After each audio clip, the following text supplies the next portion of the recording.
another exciting episode of the $1 Million Peddlers. I'm Paperboy. And I'm Mr. Magazine. And this is part 5 of the warehouse tour. We got probably a couple more parts left in this as well. We're hardly even through this place, so we might have like 20 parts. Well, we're not going to show them every box.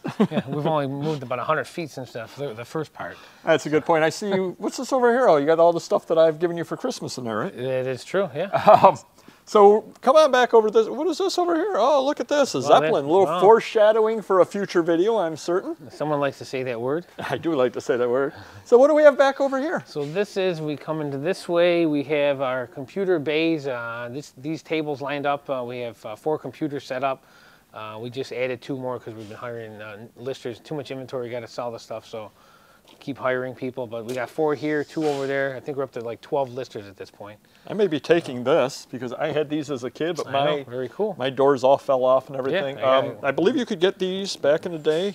Yep, through Tops. Oh, okay. You could send away for them, and then you got little stickers here to put in. You put your cards in there. They remade them in the 90s. I have a plastic one that someone brought in. I've never seen it before. It's kind of cool. I had those, and mine are not in as nice as you can see, we got tons of cards, sports cards, getting ready to be listed. They're sorted out by sport and so forth, and we're going to pump those out very shortly. And moving into this room here, we may have mentioned it, but this is called, oh, there's a motion light up here somewhere. This is the Playboy room. And if you come in, it's a pretty big room. Doesn't look very big, but we estimate 50,000 Playboy magazines in this room. Oh, these are just? All Playboy. There's some specials, there's some foreigns, but for the most part, they are mainstream Playboys. It's one of those things you get with every adult deal you buy. People have Playboys in volume. At this point, we're basically getting them for free if they want to sell them to me. So I guess the lesson to be learned in there, if you are a dealer or somebody out there flipping stuff and all that kind of stuff, unless you got the early stuff. Yeah, I tell 1950s now. Unless, like, I got one gentleman, he's basically going to sell them to me for 10 cents a piece, so I'm taking them. I don't want to take them, but if they're high grade, you can still sell the Pamela Andersons, Dolly Parton and stuff like that. So yeah, so Playboys are fairly common. I think that's the lesson to be learned from that room. We head on out over this way and head on down. We've got some... we got a couple of red shelving units that I was talking about. Great deal if you can find them at Home Depot. They're only about a couple $100, but I think they hold 10,000 pounds each. So a little room to grow, and they assemble very quickly, correct? Yeah, it wasn't too bad. Yeah, a little quicker than the one that Random Neighborhood Kid and Paperboy put together. Yeah, and we don't have to buy wood, which costs $50 a board. It comes with the metal shelves there as well. Yep, so that's definitely worth it. Those are, how much did you say, about 200? 200, yeah. And then the ones that you see in the video, it's called Extreme Makeover Paperboy Basement, which is actually a fun video to watch. You watched that one, and it was a fun video. Yeah. Those cost about just over $100. So it depends upon your budget, and those are a little bit different size than the other ones. Yep. But if you're in our business, if you're just doing books, magazines, either one is good because you said that's 10,000. I think mine are 5,000 pound weight limit. Yeah. You're not going to hit that with books and magazines. No way, no shot. So either one will work for you, depending upon your budget, how much time you want to put into installing, whether you want to rent Random Neighborhood Kid out to help you install or not. True. Yeah. And everything. But you can definitely find that. And I want to just take another moment over here. Take a look at the quality of these, and nothing against these, but compare them to the quality of these. Yeah, you're talking 40, 50 bucks here, and you can get twice, at least 2 or 3 times more on that one. Well, but the other thing too is when I first started out, I was buying things like this, and they may seem great, but when you have, what does a box of magazine weigh? 50 pounds. 50 pounds. Yeah. When you have 50 pounds, 2 of them, so you have 100 pounds of dead weight. Yeah.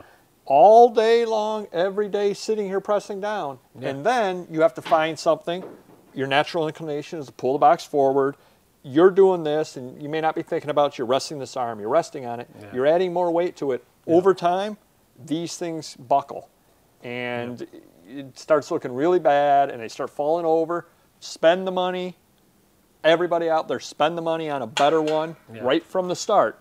Because you're going to go through 2, 3 of these and then realize you should have bought this in the first place. Right, exactly. So spend the money on quality shelving. And it's I used to do things I find on the curb, things I find at sales, whatever.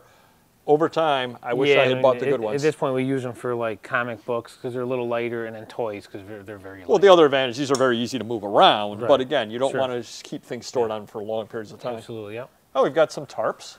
We do have some tarps with my sprinkler going off phobia. So I want to make sure everything... Is that a medical condition? Yeah. My insurance guy thinks I'm nuts, but I said, hey, if they go off, I'm in trouble. So try and, be proactive in case it ever happens. We're somewhat covered in some areas here. So we can go this way. Yep, and if you want to, we've got our cameraman, Random Neighborhood Kid, if you want to just kind of show along. This is all unlisted, I'm assuming? This is all unlisted stuff. Unlisted inventory. We got laser discs back here, DVDs, tons of sports cards, you name it. Adult magazines. They're kind of in some type of, they're in order that I know they're in, but they're not in the best order. And if you take a look, we're actually talking all the way back over there. We're not just talking. Yeah, two sides. These are 2 pallets deep that you see here. So I would think that you're probably not buying currently. No, that's not true. I'm buying more than ever. Crazy as it may seem. Of course you are. Yeah. These are some good shelving that I got from Paperboy. We're trying to figure out the best way to use them, but for now they're storing some die-cast trucks on there. Well, the really nice thing about these, and the reason I bought these a long time ago, is the wheels. Yeah. These actually, I believe they came from a bakery or something like that, or a machine tool. They're heavy duty for sure. Yeah. Yep, and I bought them from a friend of ours who actually gave us a lead, or gave you a lead. That's who ended up selling these to me at a flea market, and he actually hand-delivered them to me and everything like that. So great items there. Cool. Moving down, we have a little aisle of records that are unlisted there. We got a little walkway here because we got to turn the lights on. And there's another storage room that's filled with, man, I got to say, 100 cases of bound Life, Saturday Evening Post, and so forth. Some records are in there as well. And that came out of a deal as well, and they just kind of, some got listed and some went in there. Yeah. Let me ask you a question. Sure. Those are all bound volumes. Yes. And I'm asking this because I want to get into the mindset, and hopefully this helps people out there. Sure. You picked them all up in a collection.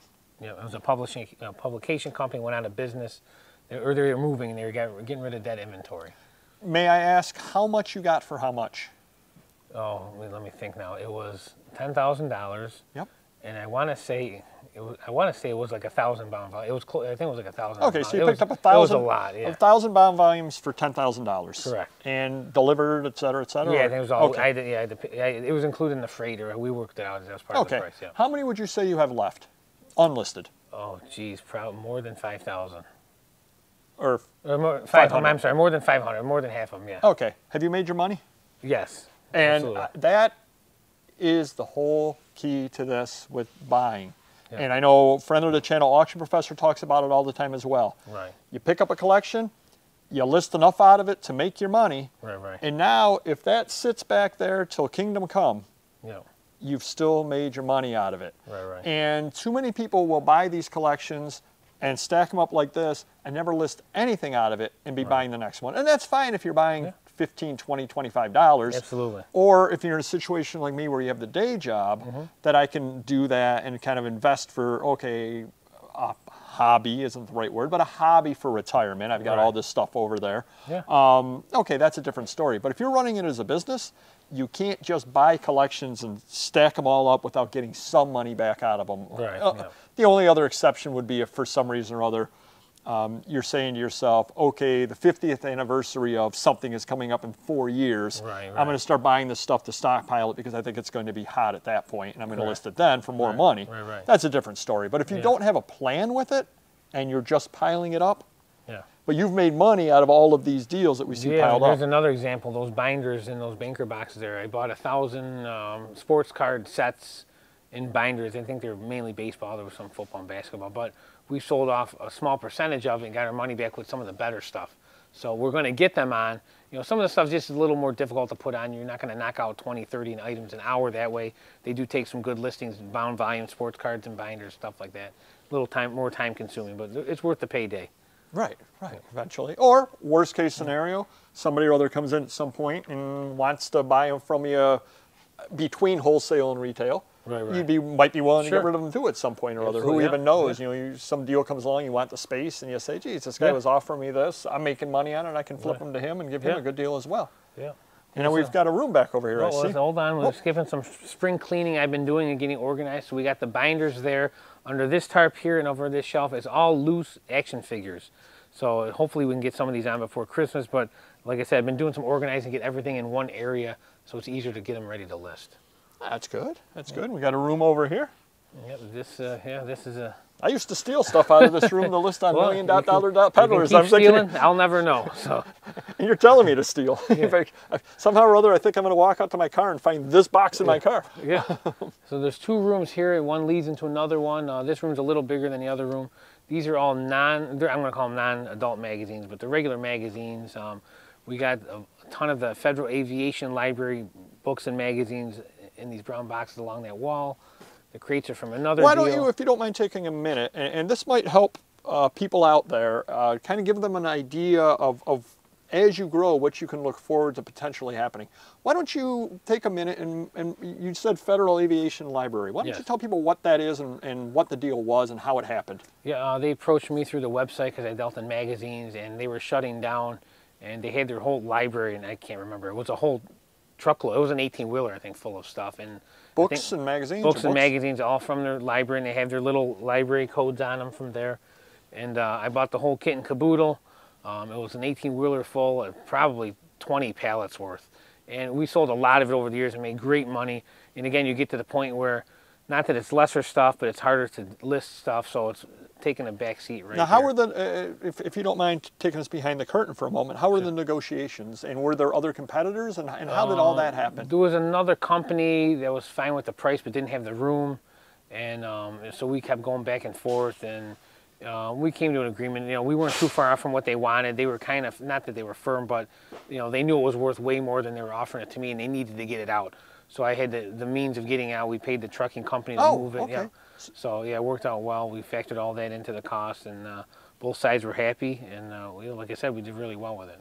Well, at some point, mention down in the comments below if you would like, because you've done that a couple of times, hiring trucking companies and that kind of thing. Sure. Mention down below in the comments if you have any interest at all in us doing a video at some point about the logistics on that end. Right. Because we've done videos before with the logistics of doing a deal, and I'm going to call it a local deal, even though it was 2 states away, right. Where, because it's a day-long trip, you rent a truck, you drive over, you rent a couple of trucks, all that kind of stuff. Yeah. But when you get the third parties involved, you get the trucking companies involved, all that kind of thing, there's a lot of other moving parts and some tricks of the trade on how to deal with that. So if you do have any interest, do mention down below in the comments, because we can certainly do a video on that.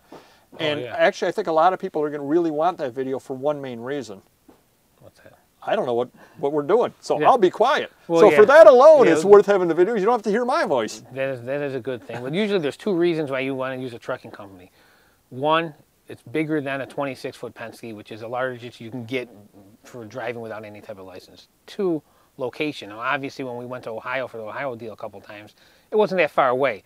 So it was more feasible to rent 3 Penskes to go a 4-hour trip than to rent 3 Penskes and we all drive out to California. So definitely, that's where the trucking companies come in for distance as well. Yeah. So definitely do mention in the comments if you would like a little more on that, because we certainly can do a video about it. And again, the bonus of that is I don't talk. What else do we have over this way? Let's see. We have more magazines from the Ohio deal, a lot of monster stuff. We added these shelvings. This is all unlisted stuff that you see above here. A lot of it's magazines, some of it's toys. Some of it's labels got to be on eBay. Bags of clothing, T-shirts, you name it. It's pretty close to endless here. But it is really good stuff. We just, like I said, we hired more people for more manpower, and we're hopefully to get more of it on. I see some posters up in the loft. Why don't we have our cameraman back around this way over here? Random neighborhood kid doing the camera work. Thank you very much. Shout out to him. Check him out. He's got a little store on eBay. You should probably save the loft for like episode 6, don't you? You want to? Well, we'll just do a quick little sneak preview on it there, just kind of show, because the main thing I wanted to show is you see those posters up there, and we've talked about them any number of times in various videos, how you have posters and you never get them listed. So I'm going to take over this conversation here. And so what we did was the loft was so full you couldn't even move up there. We had lots of empty boxes and tubs and stuff, so I had one of my employees who's good at organizing go up there. He wiped out the whole midsection. I'm going to get a table. We're going to get magnets, because we have metal walls up there, obviously, and start listing some posters in the near future. All right, so this is part 5. So tune in for part 6. We shoot these every Saturday, and we're putting them up. So we're going to hold you to that, Mr. Magazine. Next week, we are doing the loft, and we shall see if there are any magnets. Sounds good. Hit the like button. Do comment down below about the tour, and do mention if you do want to see the trucking video where we discuss the logistics of that. And again, I shut up, so that's a bonus. And we will see you next video. Take care. Bye-bye.